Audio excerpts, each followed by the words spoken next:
Scrappy Peeps, Suzanna here today for ThermOWeb, and I'm sharing with you this liquid-based layout that I created using my ThermOWeb goodies, particularly with the Glitz Glitter Gel. I used as my liquid theme a water park, and this design is loosely based on something I saw somewhere, an ad somewhere. I think it must have been on Pinterest, and so I created using a digital cut file my own stencils.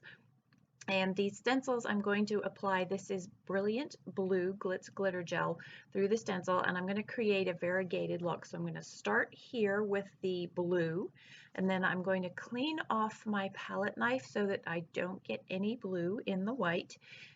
So wipe that down really well. And now I've got white, and I'm going to drag the white from the top, well, probably from about 2/3 of the way down to the very end of each of these water droplets to create that variegated look.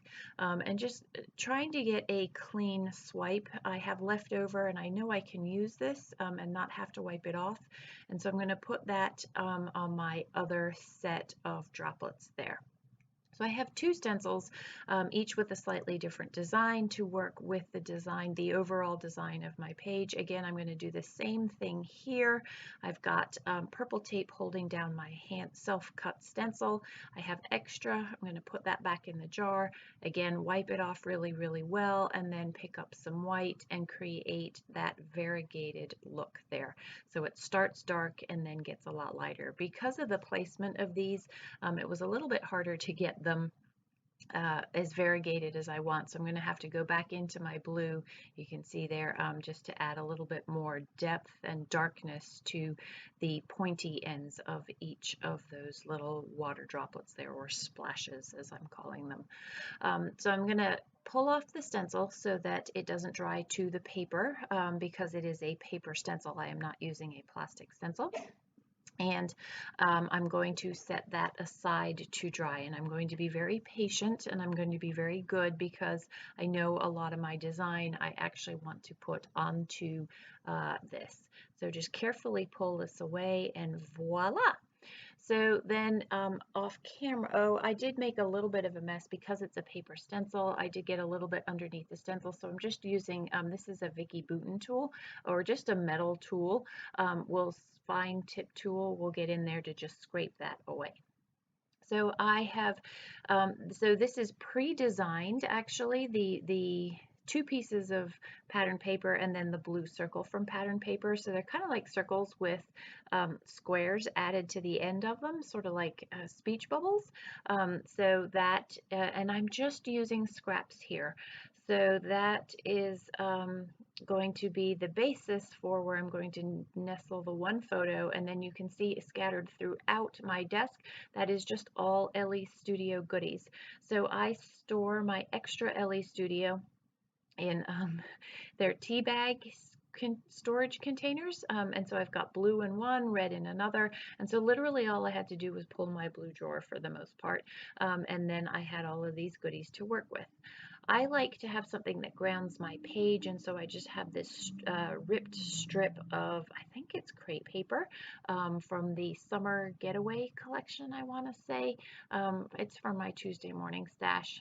And I want to line up this particular label with that straight line underneath that wave pattern paper there, just for guide your eye all the way down the page, and then that way with it lined up it creates some symmetry to the page.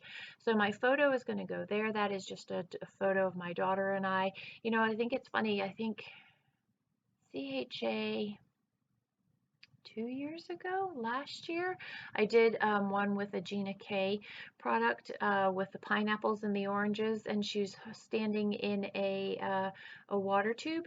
That was for, I designed that for ThermOWeb, and this is the same place that we're at, only this is a picture of her and I.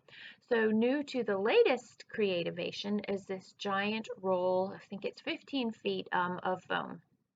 So I'm sure you've seen my videos and seen that I use a ton of foam to pop things up. I like to mention on my page. So I have a little tab running. So this is the start of the foam this particular day, and I've got that written down in my planner. And I want to see how long this 15 feet of foam lasts me, because I know that a roll of the Gina K foam lasts me probably about a month.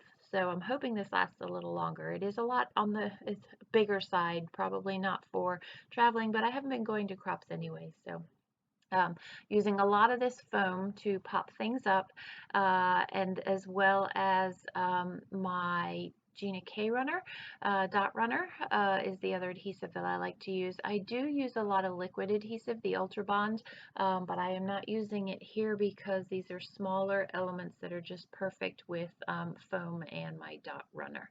I don't need any more liquid here. The page is already a little bit warped from the Glitz Glitter Gel there. So I am also going to apply sequins.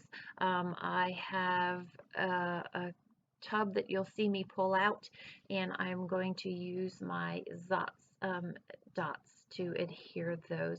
I really like this foam compared to the Gina K because it is a lot easier to peel the backing off of, and it is equally as sticky, which is super nice.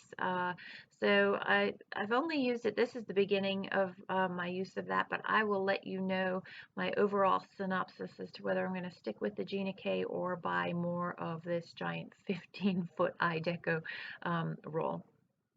So this is my blue sequins mix as well as some clear. So I literally just pick it up, stick it on my Zot, and then stick it down to the page. Super easy and really effective. I have had no problems with this at all. You could also use your Ultra Bond as well. That's another way that I've done it.